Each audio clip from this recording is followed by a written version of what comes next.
Good morning, everybody. 49 and yes, day 324. I know y'all haven't seen me since my birthday.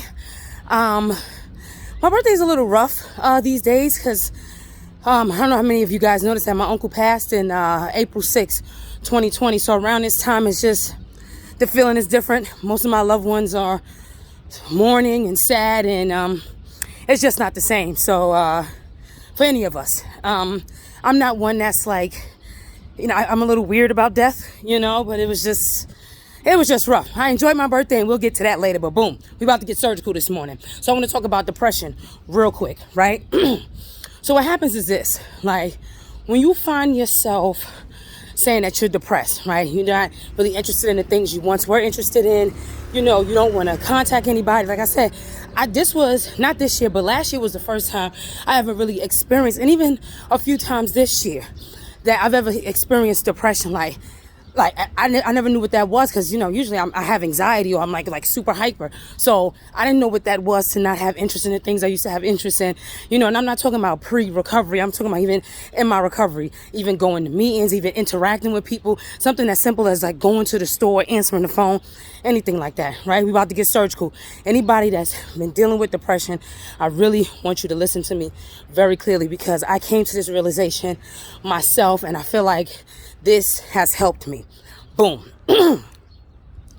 When you find yourself that you're depressed, right? And you can recognize that, okay, something in the buttermilk ain't clean. You're not feeling like yourself.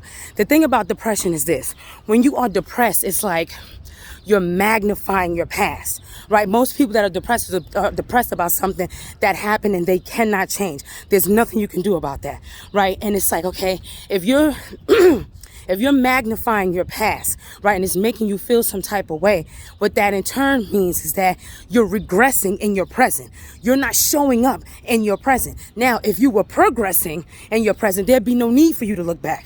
I'm gonna repeat that. When you are depressed, you are magnifying something you cannot change. The past, somebody has passed, something has gone, a time has left you, whatever it is, you're magnifying something you have no control over, right? None.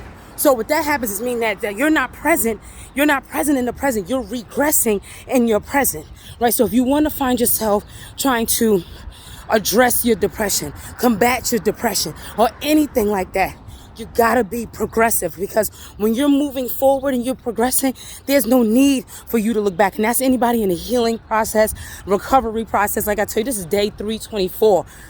Whoo, not a year coming up. Oh, I'm gonna show out. I'm just have to put that in there. But yes, I just want to speak to people that battle with depression, because that's something I can never identify with until recently. And I didn't know what the hell was going on. Like, I'm out and about, I'm active. I'm active, and I was not active. I just wasn't. It just wasn't for me. So if you find yourself doing that, do your best to stay in the present moment, because you'll never be as young as you are today. You'll never be this young ever again. So take advantage of that. A lot of people didn't have that opportunity. Take your opportunity when you have it. You know what I'm saying? Because this healing process is difficult. It really is. Like, anything can trigger you into anything. And that's why I have a problem with people saying, oh, well, I'm healed or recovered. That's, excuse my language, that's bullshit. Excuse me this morning, I'm about to get surgical on you. That's bullshit, because it'll happen like this. You feel like you're doing good. You're feeling up, out and about. You're doing your exercising. You're doing your meditations. You're doing your affirmations. You're going to work. You're taking care of your kids. You looking good. You smelling good. You got your man. You got your woman. Life is good. Next thing you know, you get triggered by a smell, a look, a taste. Somebody could trigger you at work. They treating you like your mother treated you in 1976 when you had to eat the mayonnaise sandwiches. Don't fuck around. Excuse my language again. You understand what I'm saying? Somebody can trigger you in a way that, that the way that weird uncle looked at you weirdly, you know what I mean, and did that weird thing to you, and now you're weird around men, stuff like that.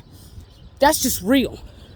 And I just was sitting there thinking this morning as I'm about to get off of work, like, the only reason you're depressed is because you're magnifying something you have no control over. Stay in the present moment. And I only say that to y'all because I got to say that to myself every day. It is difficult when you're in certain environments, around certain people or anything, to stay in the moment. You'll never be as young as you are today. So take advantage of that. All right? 49,